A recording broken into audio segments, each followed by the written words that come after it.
Part 3, Chapter 6 of Crime and Punishment by Fyodor Dostoevsky. "I don't believe it. I can't believe it," repeated Razumihin, trying in perplexity to refute Raskolnikov's arguments. They were by now approaching Bakaleyev's lodgings, where Pulcheria Alexandrovna and Dounia had been expecting them a long while. Razumihin kept stopping on the way in the heat of discussion, confused and excited by the very fact that they were for the first time speaking openly about it. "Don't believe it then," answered Raskolnikov, with a cold, careless smile. "You were noticing nothing as usual, but I was weighing every word." "You were suspicious. That is why you weighed their words. Certainly, I agree, Porfiry's tone was rather strange, and still more that wretch Zametov. You are right, there was something about him. But why? Why?" "He has changed his mind since last night." "Quite the contrary. If they had that brainless idea, they would do their utmost to hide it and conceal their cards, so as to catch you afterwards. But it was all impudent and careless." "If they had had facts, I mean real facts, or at least grounds for suspicion, then they would certainly have tried to hide their game. In the hope of getting more, they would have made a search long ago besides. But they have no facts, not one. It is all mirage, all ambiguous, simply a floating idea. So they try to throw me out by impudence. And perhaps he was irritated at having no facts and blurted it out in his vexation. Or perhaps he has some plan. He seems an intelligent man. Perhaps he wanted to frighten me by pretending to know. They have a psychology of their own, brother. But it is loathsome explaining it all. Stop." "And it's insulting! Insulting! I understand you. But since we have spoken openly now, and it is an excellent thing that we have at last, I am glad, I will own now frankly that I noticed it in them long ago, this idea. Of course, the merest hint only, an insinuation, but why an insinuation even? How dare they? What foundation have they? If only you knew how furious I have been! Think only! Simply because a poor student, unhinged by poverty and hypochondria, on the eve of a severe delirious illness, note that, suspicious, vain, proud, who has not seen a soul to speak to for 6 months, in rags and in boots without soles, has to face some wretched policemen and put up with their insolence, and the unexpected debt thrust under his nose, the IOU presented by Tchebarov, the new paint, 30 degrees Reaumur and a stifling atmosphere, a crowd of people, the talk about the murder of a person where he had been just before, and all that on an empty stomach. He might well have a fainting fit. And that is what they found it all on. Damn them! I understand how annoying it is, but in your place, Rodya, I would laugh at them, or, better still, spit in their ugly faces. And spit a dozen times in all directions. I'd hit out in all directions, neatly too, and so I'd put an end to it. Damn them! Don't be downhearted. It's a shame." "He really has put it well, though," Raskolnikov thought. "Damn them! But the cross-examination again to-morrow," he said with bitterness. "Must I really enter into explanations with them? I feel vexed as it is, that I condescended to speak to Zametov yesterday in the restaurant. Damn it, I will go myself to Porfiry. I will squeeze it out of him, as one of the family. He must let me know the ins and outs of it all. And as for Zametov..." "At last he sees through him," thought Raskolnikov. "Stay!" cried Razumihin, seizing him by the shoulder again. "Stay! You were wrong. I have thought it out. You are wrong. How was that a trap? You say that the question about the workmen was a trap. But if you had done that, could you have said you had seen them painting the flat and the workmen? On the contrary, you would have seen nothing, even if you had seen it. Who would own it against himself?" "If I had done that thing, I should certainly have said that I had seen the workmen in the flat," Raskolnikov answered, with reluctance and obvious disgust. "But why speak against yourself? Because only peasants, or the most inexperienced novices, deny everything flatly at examinations. If a man is ever so little developed and experienced, he will certainly try to admit all the external facts that can't be avoided, but will seek other explanations of them, will introduce some special unexpected turn, that will give them another significance and put them in another light. Porfiry might well reckon that I should be sure to answer so, and say I had seen them to give an air of truth, and then make some explanation." But he would have told you at once that the workman could not have been there 2 days before, and that therefore you must have been there on the day of the murder at 8 o'clock, and so he would have caught you over a detail. Yes, that is what he was reckoning on, that I should not have time to reflect, and should be in a hurry to make the most likely answer, and so would forget that the workman could not have been there 2 days before. But how could you forget it? Nothing easier. It is in just such stupid things clever people are most easily caught. The more cunning a man is, the less he suspects that he will be caught in a simple thing. The more cunning a man is, the simpler the trap he must be caught in. Porfiry is not such a fool as you think. He is a knave then, if that is so. Raskolnikov could not help laughing. But at the very moment he was struck by the strangeness of his own frankness, and the eagerness with which he had made this explanation, though he had kept up all the preceding conversation with gloomy repulsion, obviously with a motive from necessity. "I am getting a relish for certain aspects," he thought to himself. But almost at the same instant he became suddenly uneasy, as though an unexpected and alarming idea had occurred to him. His uneasiness kept on increasing. They had just reached the entrance to Bakaleyev's. "Go in alone," said Raskolnikov suddenly. "I will be back directly." "Where are you going?" "Why, we are just here." "I can't help it. I will come in half an hour. Tell them." "Say what you like. I will come with you." "You too want to torture me!" he screamed, with such bitter irritation, such despair in his eyes, that Razumihin's hands dropped. He stood for some time on the steps, looking gloomily at Raskolnikov striding rapidly away in the direction of his lodging. At last, gritting his teeth and clenching his fist, he swore he would squeeze Porfiry like a lemon that very day, and went up the stairs to reassure Pulcheria Alexandrovna, who was by now alarmed at their long absence. When Raskolnikov got home, his hair was soaked with sweat and he was breathing heavily. He went rapidly up the stairs, walked into his unlocked room and at once fastened the lock. Then in senseless terror he rushed to the corner, to that hole under the paper where he had put the things, put his hand in and for some minutes felt carefully in the hole, in every crack and fold of the paper. Finding nothing, he got up and drew a deep breath.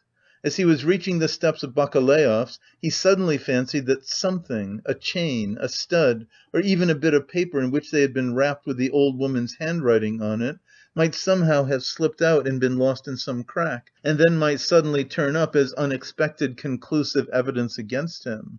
He stood as though lost in thought, and a strange, humiliated, half-senseless smile strayed on his lips. He took his cap at last and went quietly out of the room. His ideas were all tangled. He went dreamily through the gateway. "Here he is himself!" shouted a loud voice. He raised his head. The porter was standing at the door of his little room and was pointing him out to a short man who looked like an artisan, wearing a long coat and a waistcoat, and looking at a distance remarkably like a woman. He stooped, and his head in a greasy cap hung forward.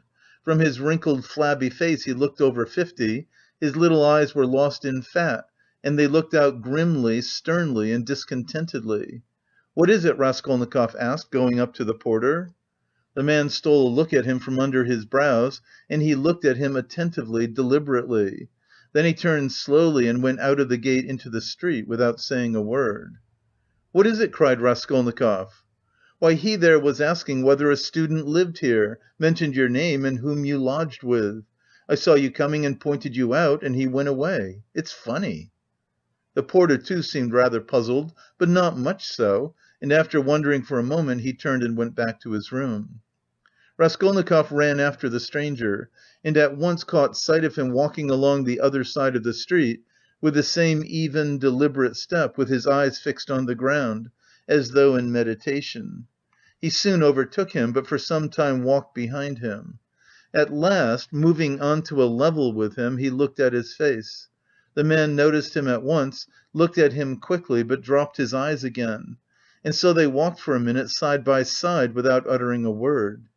"You were inquiring for me of the porter," Raskolnikov said at last, but in a curiously quiet voice. The man made no answer, he didn't even look at him. Again they were both silent. "Why do you come and ask for me... and say nothing? What's the meaning of it?" Raskolnikov's voice broke, and he seemed unable to articulate the words clearly. The man raised his eyes this time and turned a gloomy, sinister look at Raskolnikov. "Murderer!" he said suddenly, in a quiet but clear and distinct voice. Raskolnikov went on walking beside him. His legs felt suddenly weak, a cold shiver ran down his spine, and his heart seemed to stand still for a moment, then suddenly began throbbing as though it were set free. So they walked for about 100 paces, side by side in silence. The man did not look at him. "What do you mean? What is... who is a murderer?" muttered Raskolnikov, hardly audibly. "You are a murderer," the man answered, still more articulately and emphatically, with a smile of triumphant hatred, and again he looked straight into Raskolnikov's pale face and stricken eyes. They had just reached the cross-roads. The man turned to the left without looking behind him. Raskolnikov remained standing, gazing after him. He saw him turn round 50 paces away and look back at him still standing there. Raskolnikov could not see clearly, but he fancied that he was again smiling the same smile of cold hatred and triumph. With slow faltering steps, with shaking knees, Raskolnikov made his way back to his little garret, feeling chilled all over. He took off his cap and put it on the table, and for 10 minutes he stood without moving. Then he sank exhausted on the sofa, and with a weak moan of pain he stretched himself on it. So he lay for half an hour. He thought of nothing. Some thoughts or fragments of thoughts, some images without order or coherence floated before his mind. Faces of people he had seen in his childhood or met somewhere once, whom he would never have recalled, the belfry of the church at V, the billiard table in a restaurant, and some officers playing billiards, the smell of cigars in some underground tobacco shop, a tavern room, a back staircase quite dark, all sloppy with dirty water and strewn with eggshells, and the Sunday bells floating in from somewhere. The images followed one another, whirling like a hurricane. Some of them he liked and tried to clutch at, but they faded, and all the while there was an oppression within him. But it was not overwhelming, sometimes it was even pleasant. The slight shivering still persisted, but that, too, was an almost pleasant sensation. He heard the hurried footsteps of Razumihin, he closed his eyes and pretended to be sleeping. Razumihin opened the door and stood for some time in the doorway as though hesitating, then he stepped softly into the room and went cautiously to the sofa. Raskolnikov heard Nastasya's whisper: "Don't disturb him. Let him sleep, he can have his dinner later." "Quite so," answered Razumihin. Both withdrew carefully and closed the door. Another half hour passed. Raskolnikov opened his eyes, turned on his back again, clasping his hands behind his head. "Who is he? Who is that man who sprang out of the earth? Where was he and what did he see? He has seen it all, that's clear. Where was he then? And from where did he see? Why has he only now sprung out of the earth? And how could he see? Is it possible? Continued Raskolnikov, turning cold and shivering. "And the jewel case Nikolay found behind the door, was that possible? A clue? You miss an infinitesimal line and you can build it into a pyramid of evidence. A fly flew by and saw it. Is it possible?" He felt with sudden loathing how weak, how physically weak he had become.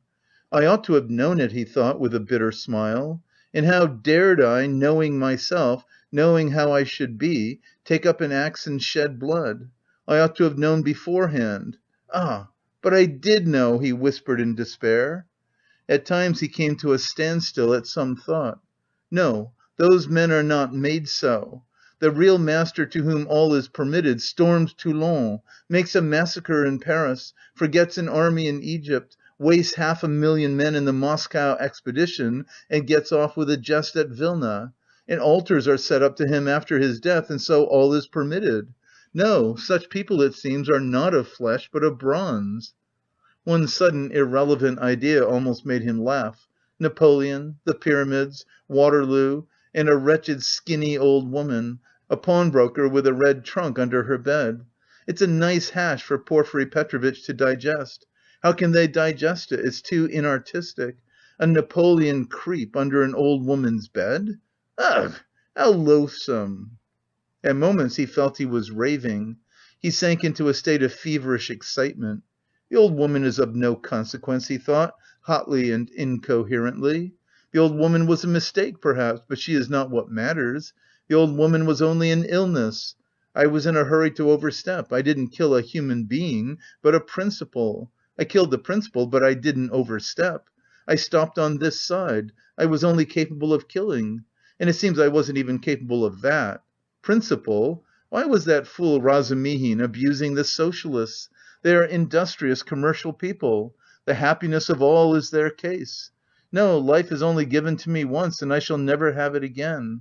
I don't want to wait for the happiness of all. I want to live myself, or else better, not live at all. I simply couldn't pass by my mother starving, keeping my rouble in my pocket while I waited for the happiness of all.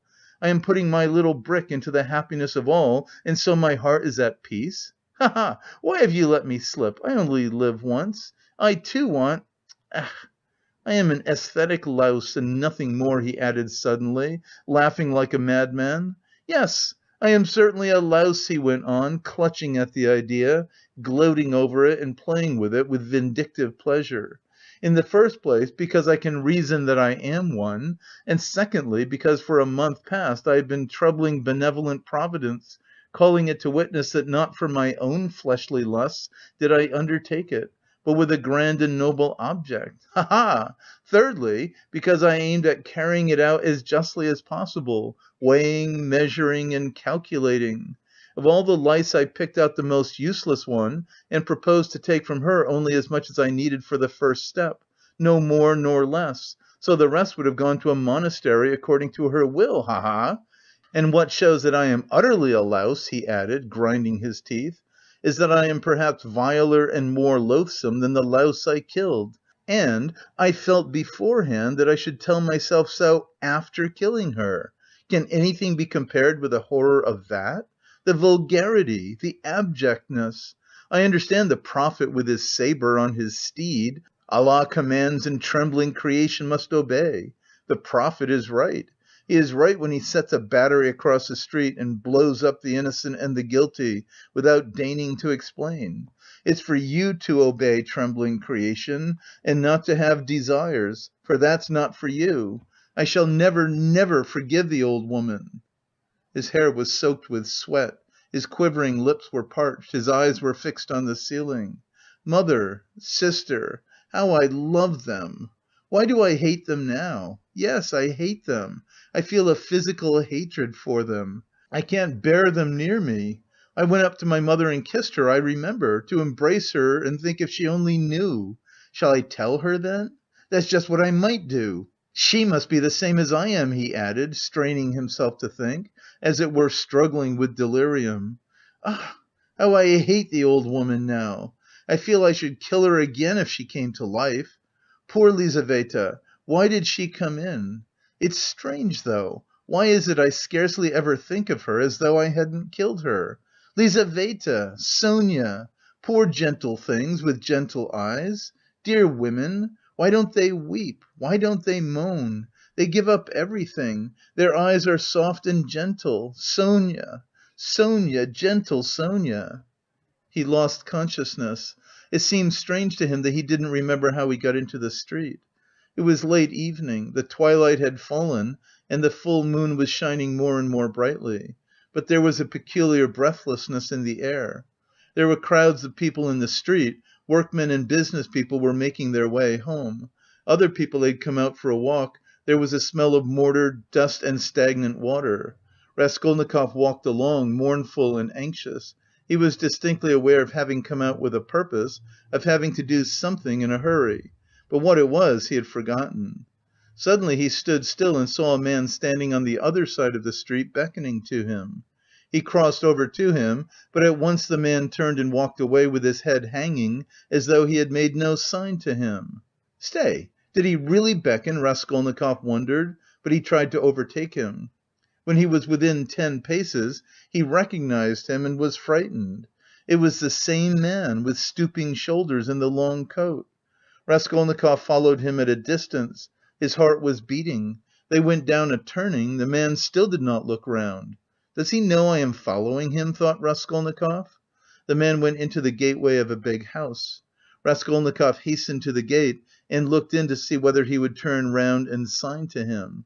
In the courtyard the man did turn round and again seemed to beckon him. Raskolnikov at once followed him into the yard, but the man was gone. He must have gone up the first staircase. Raskolnikov rushed after him. He heard slow, measured steps 2 flights above. The staircase seemed strangely familiar. He reached the window on the first floor. The moon shone through the panes with a melancholy and mysterious light. Then he reached the second floor. Bah! This is the flat where the painters were at work! But how was it he did not recognise it at once? The steps of the man above had died away. So he must have stopped or hidden somewhere. He reached the third storey. Should he go on? There was a stillness that was dreadful. But he went on. The sound of his own footsteps scared and frightened him. How dark it was! The man must be hiding in some corner here. Ah! The flat was standing wide open. He hesitated and went in. It was very dark and empty in the passage, as though everything had been removed. He crept on tiptoe into the parlour, which was flooded with moonlight.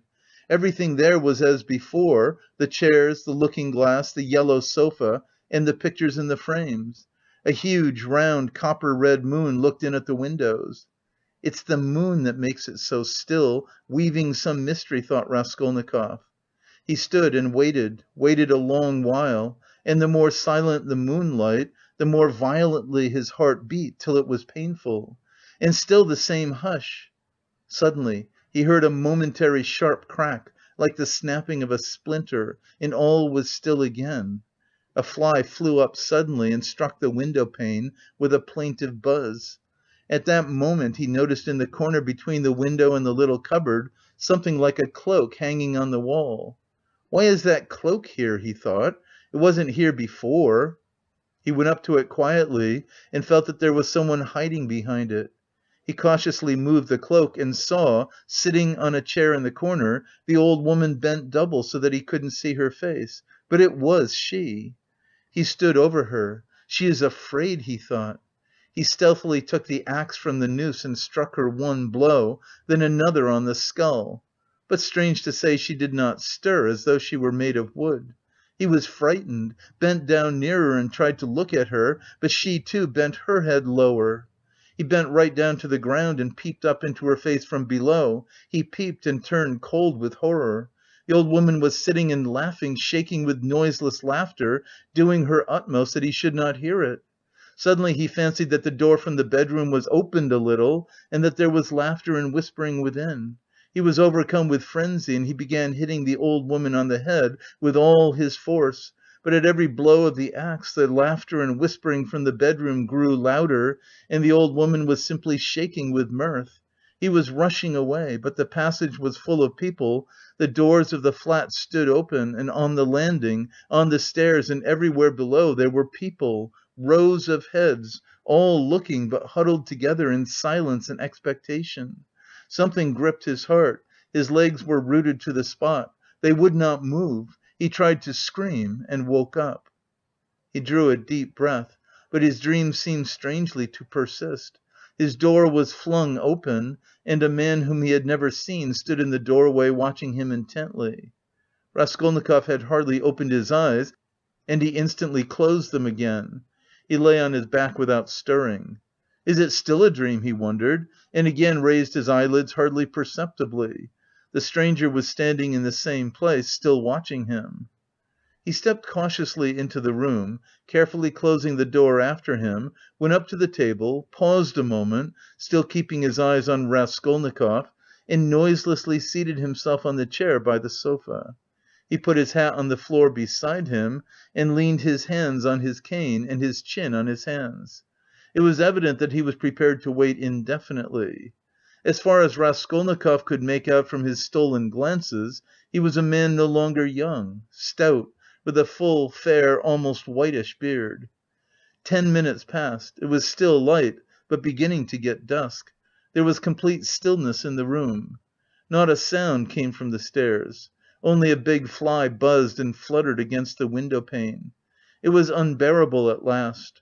Raskolnikov suddenly got up and sat on the sofa. "Come, tell me what you want." "I knew you were not asleep, but only pretending," the stranger answered oddly, laughing calmly. "Arkady Ivanovitch Svidrigaïlov, allow me to introduce myself."